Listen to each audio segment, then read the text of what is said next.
Welcome everyone to this new video tutorial.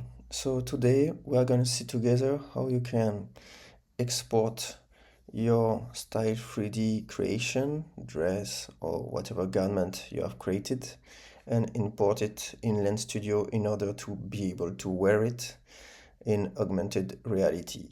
So basically virtual try-on filter.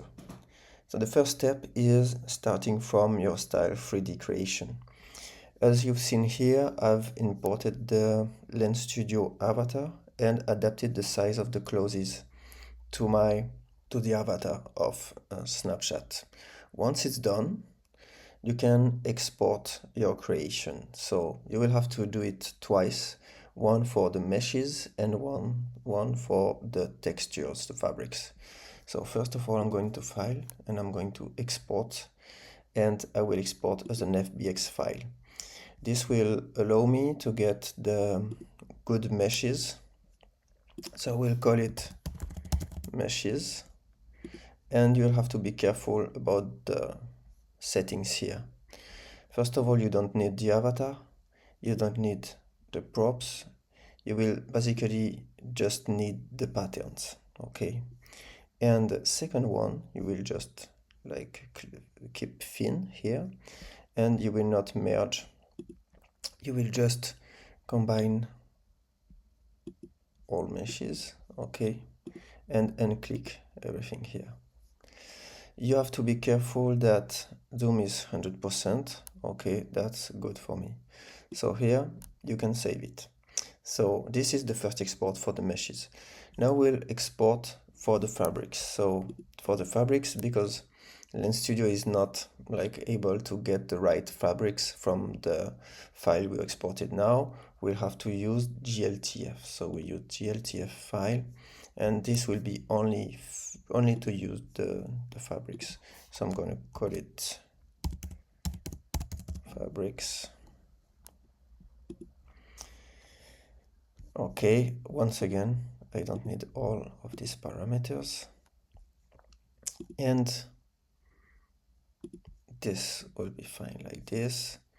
It's technically centimeters, but here it's not that important because we only want to keep the fabric, the materials. Okay. So now I've exported two files and I have everything I need. So I can just jump to Lens Studio. So in Lens Studio, the default project is like this, it's empty. I will have to go to the asset library in order to integrate in my project the dress try-on experience that is proposed by Lens Studio. So I can just import this try-on pack dress, and it will set up everything that I need in my scene. That's very interesting because you're saving a lot of time with this try-on pack dress. So as you see, there is like typical dress and the dress responds to physics, to the moves. That's interesting. So now we'll have to change this dress to replace it with our own creation. That's our work now. So first of all, we'll import our two files and we'll import them in the asset browsers.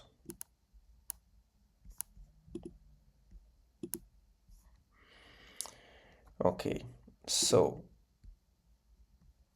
let's wait. So as you see for the fabrics one, you will see the material, and these are the good material I will be able to use. Okay, so you see them here, very specific material that I've created in Style3D. So these are the good materials, the one we want. Unfortunately, the meshes are not that good in this export, but the meshes, as I already told you, we have the good one with the FBX file, and in under FBX you have the meshes, and you will recognize your top, okay, exported properly, and the skirt exported properly. So we have two pieces of clothes with two different materials, so it's a bit more complex than the example we have here, but we will use this example and we'll move on to import our two pieces of meshes and adjust to the right materials. So first we have to investigate what's going on here. So you have the scene hierarchy. The scene hierarchy is defined by the main camera, and under this camera you have the try-on pack. This try-on pack has different setups that will not have to change, so that's okay. But what is an interesting part is in the dresses. So in dresses you have two options, the low poly custom paint and the low poly auto paint. So for now you are in the custom paint, but I can deactivate this and go for the auto paint. The main difference is that in custom paint, the dress, the mesh, have some important features integrated in it, which tells basically the software where exactly are the part of the clothes that should move, adapts to the moves of the model. But it's a bit more complex to set up these things, so we'll not use it. Instead, we'll use the auto paint. The auto paint is basically give most of the time the same result, but is automatically generated. So the software will decide by itself what are the part of the clothes that are needed to move, that will adapt to your moves. So that's an interesting new feature that we have now in this version of Lens Studio. So I'm not going to use the custom paint because I don't want you to spend time setting up this painting, especially that we have some automation for having good things. So remember that this is your dress, and now when you go to your dress you will see that it's always attached to a full body mesh. Okay, you will find the full body mesh basically in the asset library. You will find the body meshes. So let me reduce this. And under the try-on pack you have the full body mesh winter dress. This is the one that is attached to the piece of clothes that is called dress. And if you go to this full body mesh winter dress, you will see that it's linked to an external mesh, which is basically the mesh itself, like the shape of your clothes. And this external mesh here, it's dress LP. So if we want to change it and adapt it to our own needs, we'll just have to replace here the dress LP with our own mesh. So as you remember, we have the lace to expand skirt meshes, and I have two meshes, so I can just pick the first one and drop it to the external mesh. And now I have the top. Okay, it's not the right material, but we can set it up. So I'm back to my dress, and as you see, the material is here. It's called dress.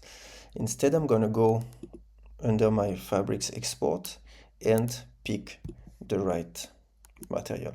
By the way, I think that the material is this one. Yes, it's this one. So now we'll have to go and repeat the process for the skirt. The easiest way to do it is to copy the dress low poly. You duplicate it basically, okay? You duplicate it, and you will have to do the same with the full body mesh, because now you will have to attach it to another full body mesh. So as you remember, one piece of dress is attached to a body mesh, and you will find the body mesh under the try-on path here. So I can just duplicate it. So I know that the top is attached to the full body mesh winter dress LP, and the skirt will be attached to the full body mesh winter dress LP2.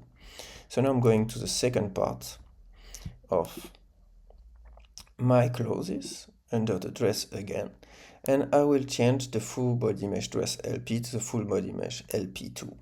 Before to do that, I will need to attach the skirt to the full body mesh LP2. So I just click on it, you have it here, and this is my second mesh. I will be able to drop it to the external mesh. This has connected the skirt with the full body mesh too. Now I just need to make sure that this second part of my dress is attached to the right body mesh. So I just go to my body mesh here and drop it here. And now I have the skirt. The interesting thing is, because we are in auto paint, you see the physics of the skirt, and that's very nice. And if you want to change some parameters of simulation, like the way the skirt is moving, you can decide, for example, parameters such as gravity. You can make the gravity much more strong, and the dress will be like more attached to the ground. Or you can even like make it very small, so the dress will be floating in the air much more. You can create some interesting effect, changing the mass and so on. So I can let you play with these parameters, but the basic idea here is that we have imported our pieces of garments from Style3D into Lens Studio. From Lens Studio, you have to use the dress try-on that is already available in the asset library, and once you have it, you can use the auto paint functions in order to get the physics of the clothes. And you can, if you have several pieces of clothes, duplicate like the dress, and if you duplicate the dress, you have also to duplicate the full body mesh. And also remember that if you want to have the exact same fabrics, exact same material than the one that you have in Style3D, you have to export your file in the GLTF format for having the exact material. Okay, so that's why we export twice. Once you have this filter, you can like publish it, set it up. You can even add some object, you can improve it, but this we'll see in the next video. So thank you very much for following us, and if you like this video, just comment, let us a comment, and we'll be happy to see that you like our work. Thank you so much and have a nice day. Goodbye.